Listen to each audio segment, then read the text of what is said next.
Hey, it is Writer's Row, and my name is David Gane.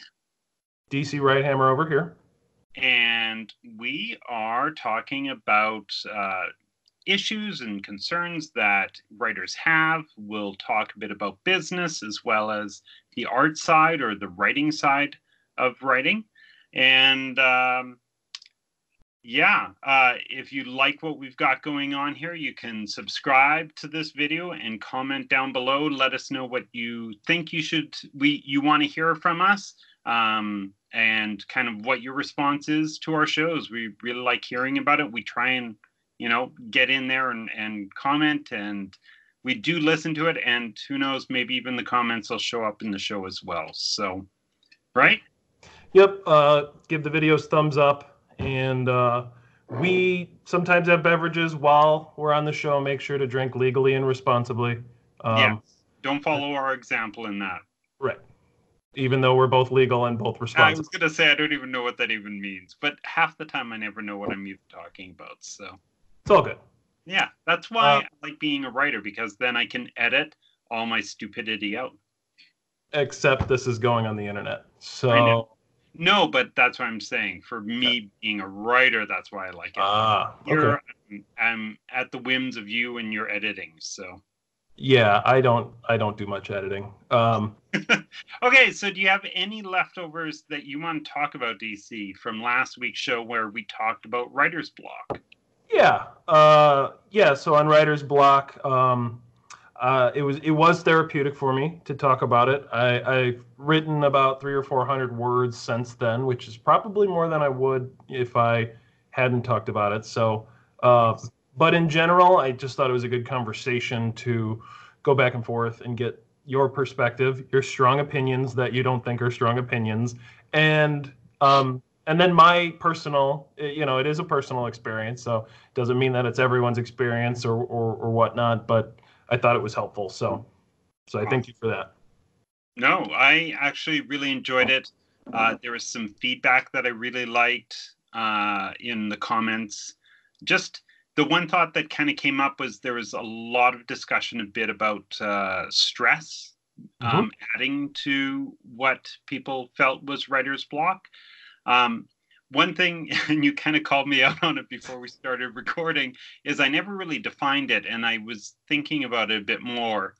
And I think the trouble I have with writer's block is that most people will use it as, this is the thing that is going on, and there's no way I can seem to get around it, resolve it, anything like that. It's just this I keep wanting to use the word unnamed thing, but it's like this entity that's holding me back. And the one thing I really feel is that I believe that there's always a solution. There's some ideas you got to test. You got to figure out what it is that is affecting you and kind of get at it. But for me, any of us can write. I think the big trouble is that we always fear that it's going to be shitty writing. There's my first swear word of the night. But the big trouble about that is we have to get rid of the idea of shitty and just say, let's just write. If it's shitty, it's shitty. But the fact that we are sitting down and putting words on the paper is the number one goal. And once we kind of work around it, then we can get past whatever it is that is getting in our way. So. Yeah, I agree with that. I think that's especially helpful for newer writers who haven't gotten a lot of feedback maybe, or just aren't sure about what they're writing. Definitely just get it on the paper. I think that there's some plateauing that can happen with that. I think that's kind of what I'm experiencing, somewhat of a writer's plateau. I don't think it's a block, and I don't think it's going to be forever, but I think I'm at a point where my priorities are a little different now. And so I'm focusing on other things, and that's sort of draining my creative juices. And like I said, I'm still embracing it. I'm not concerned. I used to be a very concerned person in general, and I started to have that with this perceived block or whatever it is.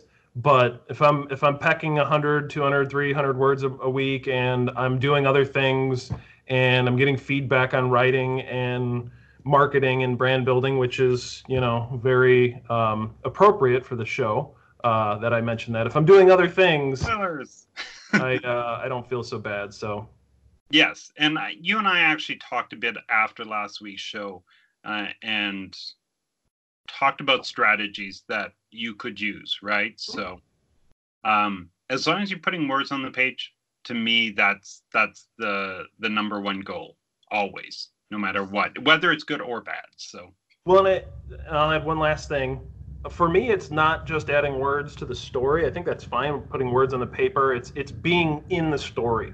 I think what happens is the longer I delay writing or don't do the writing, I think my mind kind of floats away from my characters, floats away from the setting, and I think I write my best when I'm elbow deep in it with my characters, and we're in it together, and we're trying to figure it out. And I am a plotter at heart, but I'm a pantser when I'm in the middle of a chapter on how are people looking, feeling, how do they respond, what words do they choose in their dialogue. So I don't plot it down to every individual little thing. I kind of fly by the seat of my pants in the middle of the chapters, but I know that they have to get to a certain point. So I think for me, it's really getting immersed back in the story and hanging out with my characters again. And really, that's the idea of, if you're running a marathon or something, you don't go off and do it. You have to build up to it. Same thing. Start small, build it up. But let's keep moving on because we're running out of time. So this week, you and I were going to talk about marketing, kind of what we've done in the past, what we're hoping to do in the future a bit, what works, what we've found doesn't work. Some of this is going to spill into a bit of social media, but we're going to try and do a bit more of a broad sweep on this one. So for you, what have been, where did you start, and then kind of take us through where you are now? Yeah, I didn't have a plan after I hit publish on book one. I had a few dozen friends and family lined up who were really excited. I did have a website that was kind of going. I had a Facebook business page. That was really it. I work at a large software company and I write science fiction, so I actually did have a little bit of an audience there, but 2-3 months in, that kind of dried up. And so at the time I was like, I'll get to marketing later. I'll get to, that kind of stuff later. I still try to do a little bit here or there on social media, but no real organized or decent approach. And so that was a year and a half ago, getting closer to 2 years. And I wrote straight through. We mentioned that before. I wrote book one, and then I was already on book two, thousands of words in, and that consumed my time writing this second book. And so again, I didn't feel too bad about not marketing book one. I'm like, let me just get book two out, and then maybe it'll take care of itself. There's sort of a if you want to sell one book, write more books, and I think that's true. But I also think it creates extra work, and your book one, if it's a series, becomes the gateway to the whole series. And so you really have to think about it. I have to market the hell out of that first book. If I'm marketing book two, that's fine, and I've started to do a little bit of that, but really getting back to book one. So I pump out book two, and I still didn't have a strategy. And we talked about how I pulled my editor aside and I said, I need to market. And she pointed me to Twitter. She also said do an email list. She also mentioned a little bit about Facebook ads and Amazon ads, but nothing too deep. And then so I really just had to kind of look around. I know there's a lot of good books on it, and I've read just a little bit here or there. But I think taking a step back is what I kind of started to do. Marketing is a concept, and it's part of a bigger concept of what we kind of people call the buzzword now, brand building. And so how are you establishing your brand as an indie author? And some of us have like publishing sites. Like I have Hammerstone Creative is the publisher that I created. to publish my books. And so that's sort of an extension of my brand, or vice versa, depending on how you want to look at it. But how are you creating a brand? And then how are you building that, not just by selling things, but by being a presence, sort of being around where people can see you and they are familiar with you, and you become sort of normal in wherever you're marketing and advertising. And then what are you known for? So like, hey, you see Coca-Cola, and Coca-Cola is like normal. You see the cursive white letters, you see the red, that's normal. What is it known for? It's known for Coca-Cola. It's known for it's called pop in my area. That's very controversial, as people will find out. But they're known for pop. Why is it? That's like leaving a big question for me now. Why is it controversial? Because it's soda in some places, it's pop in some places. If you're down south, they call everything Coke. Can I get Sprite Coke? Can I get Orange Coke? Can I get Coke? Anyway, okay. So it's kind of weird in the States. So yeah, brand building, and an extension of that is marketing. And people often confuse so marketing versus advertising, and like what's the difference? And marketing really is never sacrificing the brand to sell something. Basically, that's the difference in my mind. Is, and there's official definitions and whatnot, but advertising is, let me just put something out and let somebody know there's something available, a service or a good or something like that. But marketing is really a whole strategy of, I have these set different ads. This is my marketing campaign, or I have this promotion going on, or I have this contest going on, or this giveaway. Wrapping all that up, that's all marketing in one. And understanding that pushing one book or pushing one particular campaign is not as important as the overall whole. It's not as important as protecting your brand, extending your brand, making it that people care about it, that people know what it is, and they trust it. Like, they don't think of you as somebody who's just trying to make a quick buck or trying to take advantage of people. That's what comes to mind for me when I think of brand building, and the marketing aspect of it is not sacrificing anything for sales. In fact, sometimes you have to sacrifice sales in order to show that you're doing things in good faith, in order to show that you're genuine, that you're trying to be not just a brand, but there's people behind that brand, or at least a person behind it. So when you talk about brand,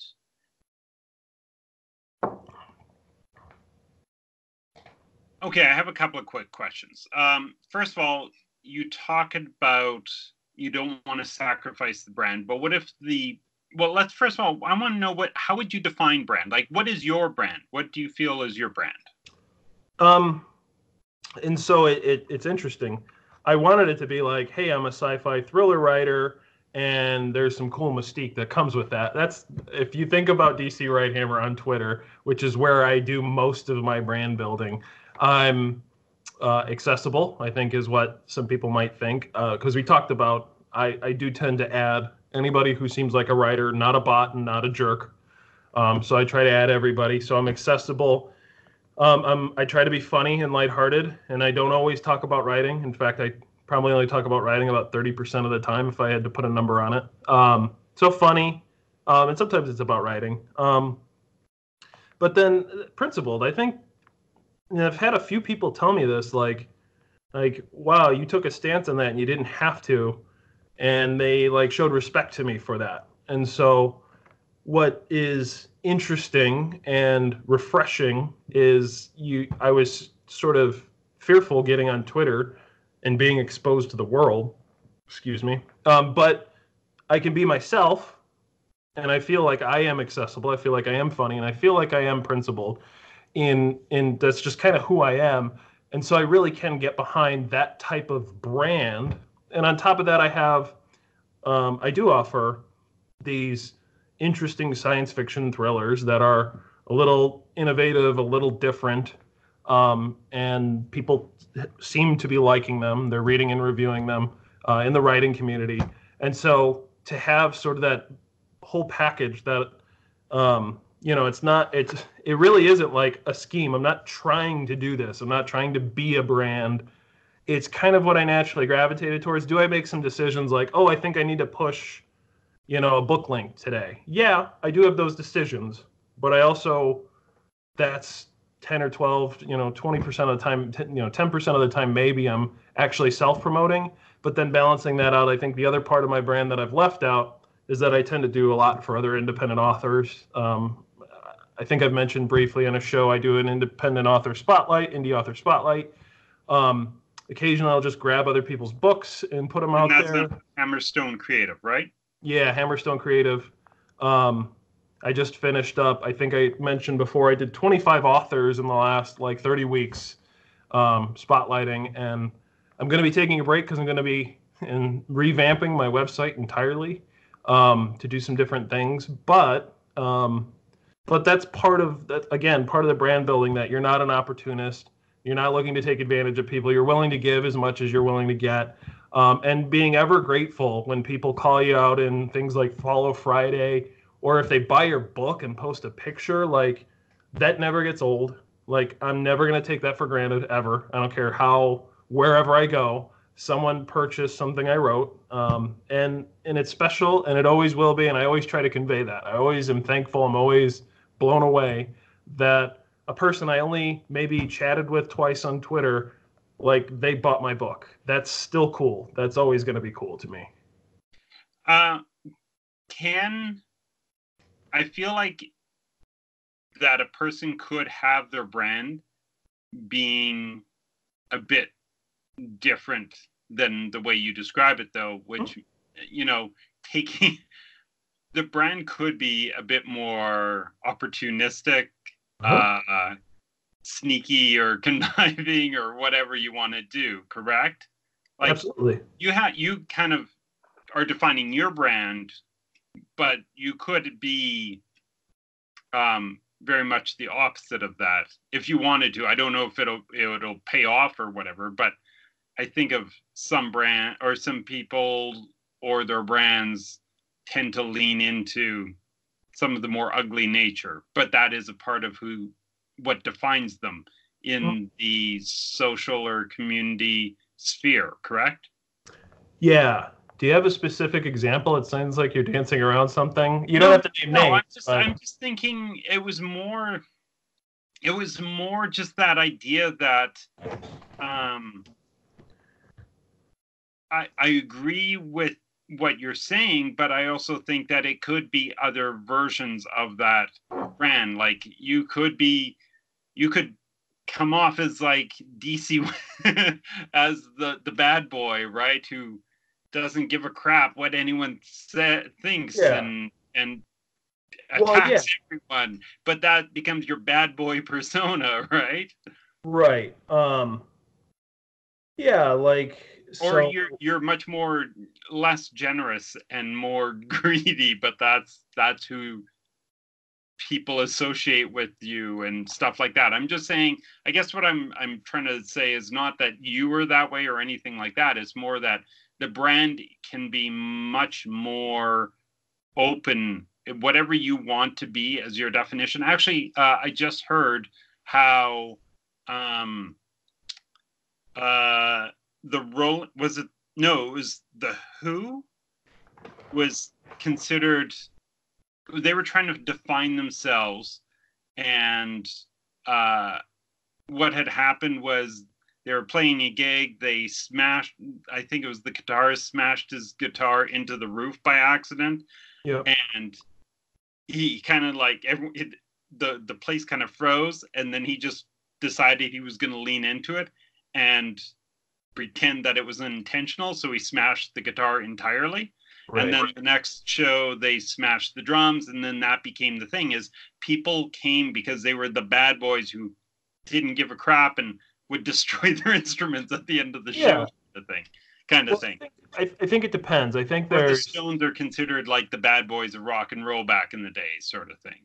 What comes to mind is I can't even remember the graph that shows chaotic evil versus Yep. those like different like I can't like you're good, but you're like neutral good versus neutral like, and so I feel like those kind of personalities come out with independent authors on Twitter trying to make a name for themselves. Like you start to see it. Like some people will put out more stoic or things that are like um, I don't know, depressing or something like that. That's their brand is more of like I'm gonna put out this depressing stuff, and maybe they write, tragedies or something like that kind of fits the mold, or maybe that's just who they are and their writing is completely separate. I think the way I do, first off, I'm not an expert on brand building. This is kind of what I've stumbled into. So it's nothing that I didn't go to school for. It's nothing that I'm even very good at, in my opinion. I think people genuinely like me, and that's important to me that I uphold, that sort of the good nature that I put forth. Like it's important to me. That's who I am. But it's also sometimes you have to actively work. You have a bad day. You're like, I really want to kind of snap off on this person. They called me a jerk, and it's a post that isn't even, it's completely, nothing offensive to them. I didn't even call anybody out, but they're like, whatever, you jerk. And I'm like, I could attack that person. I could call them a jerk back, or I can kind of not do that. I can either ignore it. You can always ignore things on the internet. In fact, that's something that can be done. Or put it in a way that's a little more thoughtful and put in the extra cycles to be like, hey, I wasn't trying to offend it. You, if you were offended, I get it. I don't know. This actually happened a few days ago. I was like, hey, this post wasn't about you. You made it about you. And then you called me a jerk. I'm like, that's actually impressive how much effort you put into that, even though it wasn't necessary. Like, instead of attacking them, instead of making an internet, whatever, people are watching. People are always kind of, they stumble upon your stuff. And it keeps me honest. It keeps, me in particular, that, I need to consider what's most important here. And yeah, protect the brand to some extent, but who am I? What do I want to convey here? And I think people get lost in that, especially people that are new to like Twitter in particular. You see these accounts with tens of thousands of followers, and they might retweet your stuff. And there's like this emotional reaction. You're like, oh my gosh, this is my big break. Like when you have like 100 followers and someone does that, you feel like, oh my gosh, this person. So then you want to follow their account. And then you look at their timeline or their feed or whatever it is, and you see they're just retweeting a bunch of random stuff anyway. And it's like, oh, okay, this isn't a ticket for anybody, or otherwise all these people would be famous. Yep. You follow them for 6 months or whatever, and they don't follow back, and all they're doing is tweeting, retweeting. You're not even sure if they're a real person at a certain point. And so, that can skew people's persona, like what they think is actually what Twitter is about, what the writing community on Twitter is about. And I think I even had some of those misconceptions going in. And I think when you start to peel that back and you kind of give yourself a little bit of a break and you're like, who do I actually like to follow? Let me follow those people because I like what they say, not because they're going to follow me back, not because they're going to retweet my stuff, but I like what they have to say. And let me chime in. That's the whole point of Twitter, is to interact. And I think when you extend your brand into, oh, that person's going to interact, and I actually want to read what they have to say, and I want to hit the like button, and I do want to retweet it, and I do want to comment, because it's almost unconscious, it's almost subconscious that you're just part of the community at that point, and it's just people chatting and people goofing off, and a lot of times it's very lighthearted, a lot of times it's very encouraging, and a lot of times it's very funny, and so that's how you sort of, I don't know, you build a brand by, again, being accessible. I think every brand has to be somewhat accessible if you want to actually like sell things yourself to people. You want to sell if you have books or whatnot. And I think people have to see that you're not just in it for that though. So it's like, I have to do this, but it has to be genuine. It has to be real. Yeah. Okay. I actually am going to use that as my step out Yeah. this week's episode. Okay. Because we're running along here. Yeah. I really do like the idea though of being genuine for everyone, no matter, like, even if you are a jerk, maybe that's your genuine brand is, I Hmm. think, a good way to approach it. Also, you're not overthinking it too much. Sure. Honestly, I think being coming from that approach definitely will help you, right? Hmm. And and but again, knowing what you're putting out there is also a good thing. Do you agree? Agreed. Okay. So let's do some shameless self promotion. How about? It's going to be a little less shameless this week, but go ahead. Okay, so I'm gonna say go on to Kunos and Gane. That's my part of the shameless. But I'm not going to promote my own books. I'm going to actually promote WB's book. Sorry, I got to make sure I can speak to the mic. And I'm going to promote DC's book. Thank you, First, David. both available on www.kunosandgane.com. And you're going to put the links in the doodly-doo, right? Yep, we'll get links down below for that. Awesome. And what do you got? And I will be a little shameless self-promoter in that he has book one. Oh, get That a he little closer. It's decided to blank out. Go closer to your face, maybe. closer to my face. Yeah. Um, It's blanking out the face, but not the word. yeah, it's weird. Here, it's pretend it's my face. Book two is available on Amazon. Or I actually, if you want an autographed copy, just reach out to me. I'll have my Twitter and everything in the comments. I also wanted to give a shout out and give a promotion to Palomi Sanyal. It's She, like can you see the dead struggling face? for it. Sorry. Also blurring. Anyway, Color Me Confounded. I'm halfway through the book, and the first story that I read, very refreshing, outside of my normal genre, and so I appreciated that. And I'll put the link in the description down What below. genre? I think I don't know the specific genre. It It's like is, a drama. yeah, drama. Dramatic. Yeah, women's fiction probably is Yeah. how it would kind of go. Very refreshing. So I'll put the link in the description down below. DC's is sci-fi. Sci-fi or science fiction, do you want to say? Science fiction, sci-fi, it's fine. Okay. And then WB's is horror. Yep. Creepy, weird horror, right? Yeah, super creepy, but super cool. Awesome. Okay, Thanks. cool. That is it for this week's Writer's Row. Thank you for watching. And like we said at the start, please subscribe and give us your comments down below. Awesome. Bye. Thanks, everyone. Good night.